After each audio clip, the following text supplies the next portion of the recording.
বা দিবস কেন পালন করি, এটির পিছনে একটা কারণ আছে। প্রথমত, এরকম একটি আনুষ্ঠানিক অনুষ্ঠানের মাধ্যমে এই সেক্টরে যাদের অবদান আছে তাদের কৃতজ্ঞতার সাথে স্মরণ করা।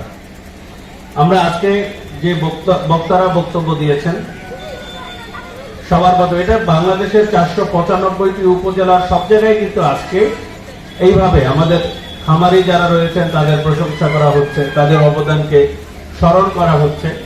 সারা বাংলাদেশের যে খামারিরা রয়েছে তাদের অবদানকে স্বীকৃতি দেওয়া, তাদের অবদানের প্রশংসা করা এবং আমাদের সরকারের কি পরিকল্পনা আছে, আপনাদের প্রতি আরো নির্দেশনা, এইগুলো একটু রিভাইজ করা, একটু মনে করিয়ে দেওয়া, এটা একটা বড় উদ্দেশ্য।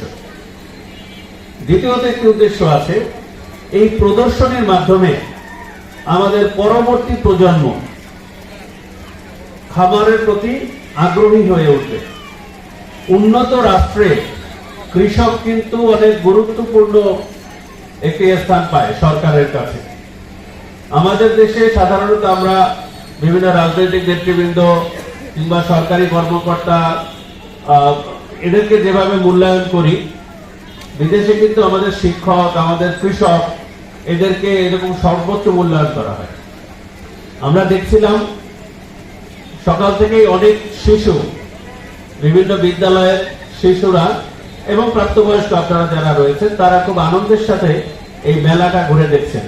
আমার বাচ্চারা এখানে আছে, আমার সন্তানেরা এখানে আছে, আমার পরিবার আছে, খুব আনন্দ নিয়ে দেখছেন এবং ইতিমধ্যে এসে আবদার করে গেছেন আমার ওই ছোট ছাগলের বাচ্চা লাগবে। এটা কিন্তু একটা সাকসেস। আমাদের ছোট প্রজন্ম যারা এখন পরবর্তী প্রজন্ম, তারা প্রাণের প্রতি আগ্রহী হওয়া মানে পরবর্তীতে তারাও এরকম ফার্মিং শুরু করবে।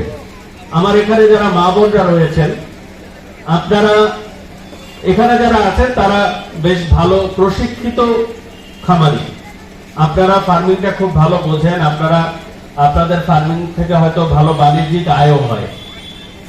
এর পাশাপাশি দেখবেন আমাদের গ্রামাঞ্চলের মফস্বল শহরের অধিকাংশ বাড়ির যারা মা বোনেরা রয়েছেন, যারা হয়তো প্রাণী সম্পদ অধিদপ্তর থেকে প্রশিক্ষণ নেয়নি, সেও কিন্তু এই দপ্তরের অর্থাৎ এই প্রাণী সম্পদ সেক্টরে বড় ভূমিকা রাখে।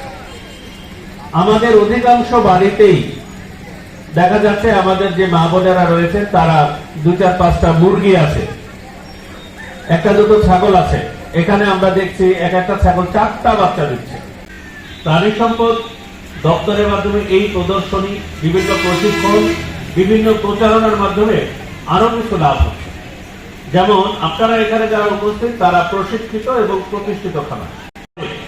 কিছু ছোট ছোট খামার রয়েছে, কিছু কৃষি রয়েছে, কিছু গাছপালা, কিছু সবজি তরকারি এগুলো থাকে এবং হচ্ছে কিছু হাঁস মুরগি, গরু ছাগল 2-1টা, এটা অধিকাংশ জায়গায় থাকে। আমরা যে আজকে বলছি যে আমাদের দেশ প্রাণীজ আমিষে স্বয়ংসম্পূর্ণ, আমাদের যথেষ্ট মাংস আছে, যথেষ্ট ডিম আছে, যথেষ্ট দুধ আছে। এগুলো কিন্তু বড় বড় ফার্ম থেকে সবটা আসে না, এর অধিকাংশ আসে আপনারা যারা আলাদা আলাদা ঘর সংসারে কিছু কিছু লালন পালন করেন। তো আমাদের অনুরোধ থাকবে, আপনারা যদি একটু প্রশিক্ষণ নেন, নিয়মটা শিখে নেন, তাহলে আপনার লস কম হবে, আপনার আদরের প্রাণীটা মারা কম যাবে, আপনি লাভবান হতে পারেন।